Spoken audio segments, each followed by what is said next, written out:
guys, thanks for tuning in for another edition of Bab's Honda Repair. Today I've got the K24 EG still in the shop, and we're working on the door jambs and the interior. So I got the roll cage painted, as you can see. It turned out pretty decent. I did some bed liner in the back. That turned out pretty good too. I've already painted this door jamb, and as you can see, I took the door off because it really aids in being able to paint like this front half in here. And then also in the back, I took the these side panels off, that way I could get up in here good. And then you can see I've still got this bar here with some paper on it to prevent scratching whenever I put that that other panel over there in. I'm kind of waiting to do the other door jamb before I put that panel in, because you can see here where this overlaps it, so make sure I don't have to like tape all that up and everything, just leave the panel out. And then I'm going to put all the carpet back in, and but I've got to make a cut here for my K series shifter. They had theirs mounted above the tunnel, and I've actually got the K-tune plate to mount the shifter in the tunnel, and it'll sit down in the tunnel a little bit. So we're gonna do that. But today I'm gonna be working on finishing up painting this the door jamb on the door. You can kind of see this is where I did some test spots originally when I first decided on the color. So I'm gonna get this door stripped apart, get the glass out of it, just so I don't get any overspray on the glass. I already took the rubber seal off here all the way around. That also helps having the door off to be able to do that. I'll probably take this up just to keep getting paint on that, and just take all this little stuff off, and then get her taped up and get some paint squirted on this thing. And so I know you can't really tell a lot about this, but I just got a bucket of soap water and just kind of washing this jamb out. Make sure I got all the big dirt and stuff out of it.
Alright, so I got the door pretty much taped up, so it's missing this trim piece right here, but it's got white paint on it, so I'm going to paint this section black. Probably going to paint this up through here black too, right where the window track is.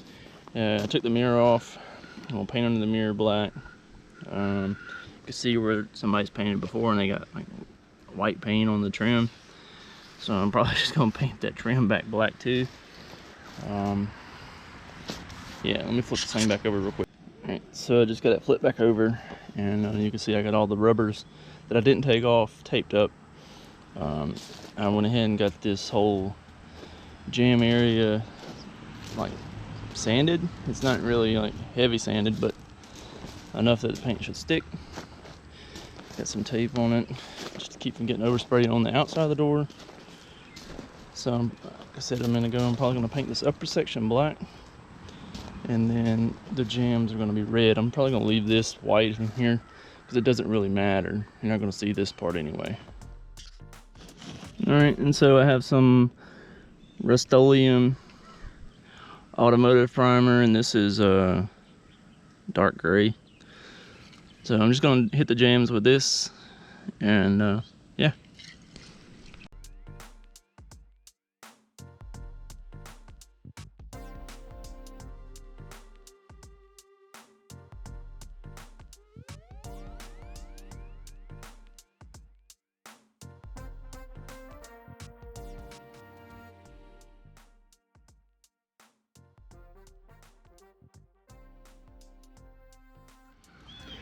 Alright, so we can see that I've got all this primer on. I may just leave the upper portion in primer instead of painting it. It turned out pretty good up here. So all I want to do is keep away from that white anyway. But all this right here will go red. So it'll look real nice. Yeah. So I got the door jamb painted. I didn't really record any of that, but here it is. You can see I did go ahead and do the upper part red too. I know initially I said I was going to do it black, but I went ahead and did it red, whatever. So we got all the door jamb done. Let's see here. I went ahead and put the mirror back on, and got the plate right here back on. So it's ready to go back on here. Also on the motor, a little update is I got a radiator in here, and I got a swivel thermostat housing down here. So I was able to get all my coolant lines on. Also was able to add a fan switch, because before they had the fans straight wired. So we're gonna do away with that and actually put a circuitry back in for the fan switch. And also we got the sending unit for the gauge in there. And so we'll make a little sub harness to run the fans and go to the gauges and that kind of stuff. Also, you can see that I do have the turbo kit on now. Also wrapped the exhaust because it runs really close to the firewall. And before the paint on the firewall was starting to bubble from the heat from the exhaust. So the same turbo kit that was on this car, it's just different motor and different transmission. But like I said, I did wrap it, so it makes it look a little better to keep the heat down. So I've got all my boost pipes in. I've still got to run the well, I've still got to put the clamp on like here for the radiator hose. I did get that K-tune swivel neck thing, the coolant housing in, so that's in. Still got to put the shifter cables in, and a little odd and end things. But I also had I had flipped this booster because it's a pretty common thing whenever you're tucking an engine or tucking an engine bay to flip the booster to where the line's coming out down here. And on a B series and D series stuff, it looks really nice. It kind of tucks up under the intake manifold. But on this, you can see how close that is to the exhaust. Even though it's wrapped, I don't really care for that. So I'm probably going to flip it back over to where the port is coming out up here.